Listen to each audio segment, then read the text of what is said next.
சிவகரம் சுத்தம் அப்பிரமேயம் நமாம்யகம்.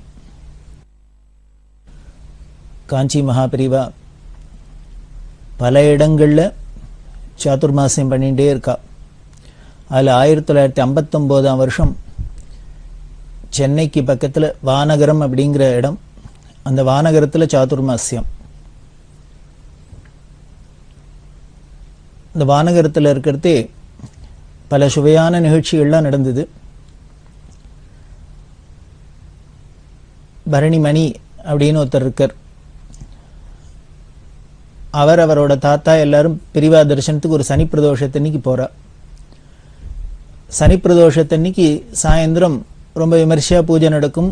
மடத்தில் பார்த்தா தெரியும், காஞ்சி மடத்தில் பிரதோஷ பூஜையெல்லாம் ரொம்ப விமர்சையாக இருக்கும்.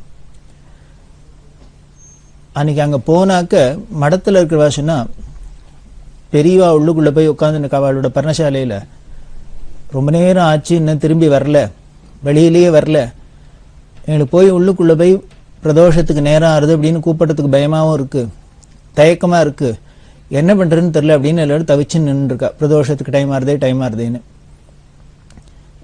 இந்த பூனைக்கு யார் மணி கட்டுறது அப்படிங்கிறப்பல யார் உள்ளுக்குள்ளே போய் தைரியமாக பெரியவா அந்த பர்ணசாலையில் இந்த கதவை சாத்திருக்கு உள்ளுக்குள்ளே போய் நேரம் ஆறுது அப்படின்னு சொல்ல முடியும்? அந்த பயத்தில் என்ன பண்ணுறது தெரியாது தவிச்சுன்னு இருக்கிறது. அந்த பரணிமணி அவர்களோட தாத்தா, அம்மாவோட அப்பா, அவர் ரொம்ப வயசானவர், மடத்துக்கெல்லாம் அடிக்கடி வரக்கூடியவர்.